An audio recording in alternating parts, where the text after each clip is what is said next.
Ya, agenda hari ini kembali ya dipanggil oleh Majelis Hakim, di mana kan hasil mediasi pada tanggal 15 kemarin sudah jelas akan dilanjutkan dan hanya terjadi kesepakatan beberapa mengenai hal anak aja. Lalu dilanjutkan untuk laporan ke Majelis Hakim dan Hakim Ketua tadi sudah dilaporkan. Nah, tadi juga sudah sepakat dengan lawyer tergugat juga, antara penggugat dan tergugat sudah sepakat untuk menjadwalkan pada tanggal 29 Juli nanti akan adanya jawaban ya, jawaban dari tergugat, dan itu sistemnya ini ya, e-court ya, atau online. Di tanggal 5 nanti akan ada replik, nanti tanggal 12 dibalas duplik, tanggal 15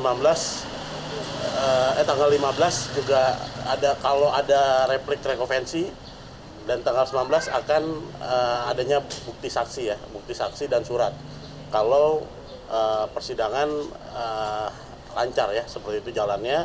Tetapi Majelis Hakim sudah menjelaskan bahwa sidang online pada tanggal 19 Agustus nanti baru sidang offline seperti bersidang di Pengadilan Agama Jakarta Timur, seperti itu. Bang, ini kan membuat mediasi gagal kemarin. Kalau mediasi gagal ya memang sudah diprediksi ya, karena saat di Polres Jakarta Timur juga tidak ada titik temu. Kami juga kan permintaannya tidak muluk-muluk ya, mengenai tanggung jawab anak dan tanggung jawab kepada istri bagaimana, dan ada korban juga kan, Mbak Meta, klien saya yang dianiaya, yang akhirnya kita laporkan undang-undang PKDRT. Tapi dari tergugat atau terlapor pun tidak ada keseriusan. Ya, dengan ya kita lanjutkan juga. Memang juga sudah klien saya sudah ini ya, sudah udah fokus terhadap perceraian juga, sudah 100% tidak bisa berdamai, dan nanti juga kita laporan polisi di Polres Jakarta Timur juga kemungkinan besar akan menempuh jalur hukum ya sampai ke persidangan, seperti itu. Bang, melihat pembelaan dari pihak sebelah kemarin seolah membangun opini untuk publik yang negatif seperti apa nih? Negatif gimana? Pengakuannya yang selalu sering setiap bulan memberikan transfer pada anak dan tidak melakukan hal kekerasan. Tentunya nanti kita akan lampirkan pembuktian pada tanggal 19 Agustus ya, karena jadwalnya kan sidang pembuktian. Kita akan melampirkan juga kok bahwa tergugat ini atau terlapor ini sering mentransfer ke bukan kebutuhan untuk anak dan istri ya. Kita mempunyai buktinya, dan ada laporan-laporan juga dari yang mau bersaksi juga, seperti itu. Selanjutnya dilengkapi sama Mbak Meta. Iya, oke. Kalau saya pribadi, karena saya setiap panggilan itu saya datang karena saya pengen hak anak ya. Yang dimana kemarin beliau dari ayahnya si anak-anak minta 3 juta 1 bulan. Sementara ini aja tidak 1 bulan, 3 bulan sekali dia ngasih 2 juta, 3 bulan lagi baru ngasih 3 juta. Dalam waktu 6 bulan ini dia udah transfer cuma 5 juta aja ya, 6 bulan ini. Jadi saya agak berat nih, yang mana nih yang sering katanya transfer? Kan beliau katanya sering nih transfer buat anak-anaknya, bahkan telepon, bahkan video call, nggak ada sama sekali. Sumpah demi Allah, kalaupun ada, sesuai buktikan. Kalau saya gitu aja. Kalau saya semuanya ada bukti-bukti saya transfer ke Yogi, bahkan saya puluhan juta, bahkan berapa puluh juta, bahkan ratusan juta, saya ada transferan ke Yogi gitu loh. Buktinya ada.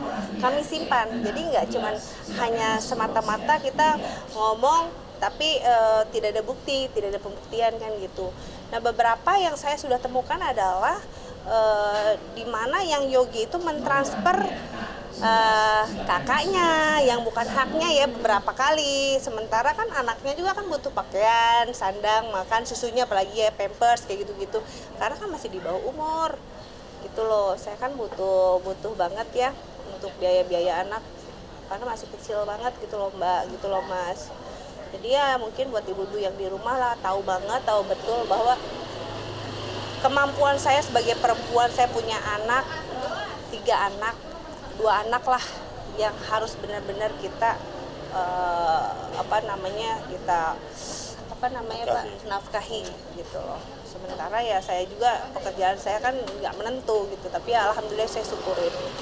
Ya kewajiban ya harusnya kan dia suami gitu kan, gitu dia tidak ada nafkah, sementara transfer yang ke sana ke sini, terus dia untuk jalan-jalan adventure ke sini sewa ini sampai dibayar-bayarin tuh setelah bulan Lebaran. Saya tahu banget itu. Jadi nggak usah yang punya asumsi katanya nggak dipukulin katanya gitu. Apa pukulin, mana KDRT? Itu bukan KDRT. Alasannya ditangkis, Kak. Alasan ditangkis. Kalau ditangkis nggak mungkin sampai dicekek, nggak mungkin sampai dijambak-jambak, nggak mungkin sampai diinjak-injak perut saya. Toh saya ada chattingnya, kalian baca sendiri kan. Itu saya makanya kemarin dia udah statement di luaran, saya langsung kirimin hasil saya chatting dengan dia, hasil saya transaksi yang saya katanya banyak utang di bank ini itu, ya kan? Dia bilang saya banyak utang. Gara-gara dia saya banyak utang. Kelilit utang. Sebelumnya sih memang ada utang, namanya pembisnis pengusaha mah memang ada lah Mbak. Orang saya punya restoran, 3 restoran kok cabang saya, ya kan? Tapi saya mampu untuk bayar. Tapi pada saat saya pernikahan sama dia sama sekali tidak bisa terbayar gitu loh. Yang harusnya cicilan itu buat restoran, buat bank. Tapi kan buat biaya hidup kita gitu, suami saya nggak ada uang waktu itu gitu loh. Nggak datangnya tergugat nih menghambat ya sih Bang? Kalau untuk tidak datangnya tergugat ya tidak menghambat ya, karena kan memang sudah diwakilkan oleh tim kuasa hukum ya, seperti itu. Abang kan dan Meta klien waktu itu sempat datang ke PPA kan, apakah sudah ada cukup pengajuan untuk tes psikologis atau pemerintah, kan kekhawatiran juga nih Bang? Kalau tes psikologis dan mental sudah ya, sudah hasilnya juga sudah ada, dan itu juga sudah dilampirkan juga ke Polres Jakarta Timur ya.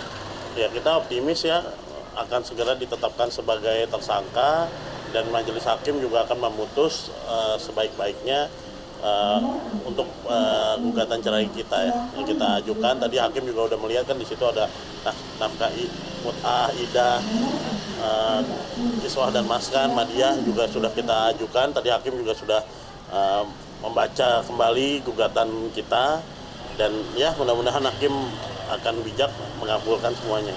Mbak Meta sendiri sudah mempersiapkan jalan tengah nggak kalau semua tuntutan nafkah itu tidak terpenuhi? Oh, kalau saya sih harus terpenuhi lah. Jadi ya nggak mungkin lah, masa yang lain kamu penuhin, secara kamu bayar lawyer aja bisa. Bayar anak beli susu nggak ada, ya kan? Harus 3 bulan sekali 2 juta, harus 3 bulan sekali 3 juta. Sementara lawyernya aja tiap minggu dikasih terus kok, ya kan?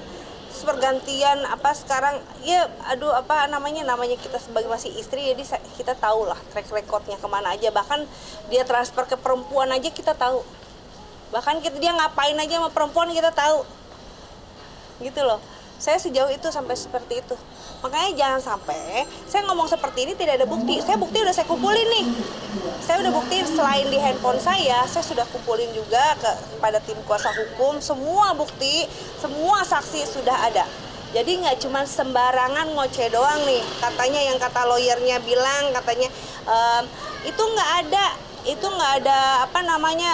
pemukulan KDRT, terus dia mitnah saya yang KDRT duluan. Aduh, kalau KDRT duluan, kalau emang saya KDRT duluan, kenapa dia nggak laporin aja ke polisi? Dan secara logika hukum, karena sudah naik penyidikan ya berarti sudah ditemukan unsur pidana.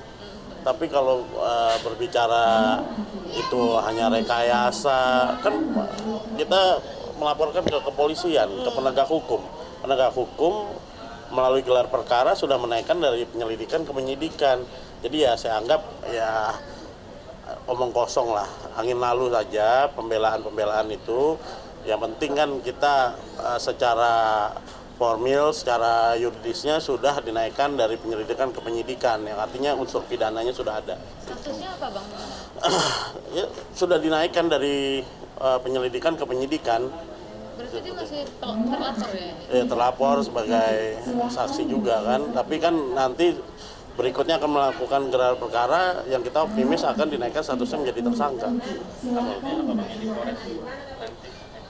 ya tentunya akan dipanggil ya, karena kemarin pun juga dari saksi kita yang terakhir dari tukang bengkel ya yang melihat juga cekcok yang dia juga sampai kena tamparan ya, kena tamparan juga, dia juga sudah datang dan bersaksi. Jadi memang peristiwanya ada, saksinya ada. Jadi ya kalau mau disangkal silakan saja, tapi kan sidang akan nanti pembuktiannya nanti ya. Malah dia katanya tadinya mau laporan juga ya Pak. Iya silakan. Si Oginya itu, Kita tunggu. Oginya tadinya mau laporan juga kan, balik lapor karena dia nggak terima nih dipukulin sama si Yogi ini gitu loh. Si itunya makanya kalau mengenai katanya saya masalah fitness lah itu, waduh itu nggak mungkin, nggak benar itu saya fitness. Orang saya fitness aja cuman daftar doang kok, belum sampai terjadi saya fitness ke gym belum gitu loh, baru daftar aja, udah kemana-mana kan itu halusinasi Mbak, ya kan? Berarti pemanggilannya pemanggilan pertama atau berapa? Yang keberapa? Ya seharusnya dari tinggal ini ya pemanggilan terlapor ya, pemanggilan terlapor karena saksi-saksi dari pelapor sudah semua dipanggil dan sudah memberikan kesaksian dalam tahap penyidikan seperti itu. Yang Moci, tadi kan Kameta berharap bahwa ini dipenuhi tuntutannya. Bagaimana nih jika jalan nanti kita nggak tahu dia akan memenuhi atau tidak? Karena kan sejauh ini aja bisa dikatakan nggak bisa dipenuhi nih, gimana nanti setelah pisah nih? Ya kita lihat nanti karena kan memang sekarang juga sudah ada ini ya terobosan hukum baru. Apabila tidak dipenuhi ya kita akan kaji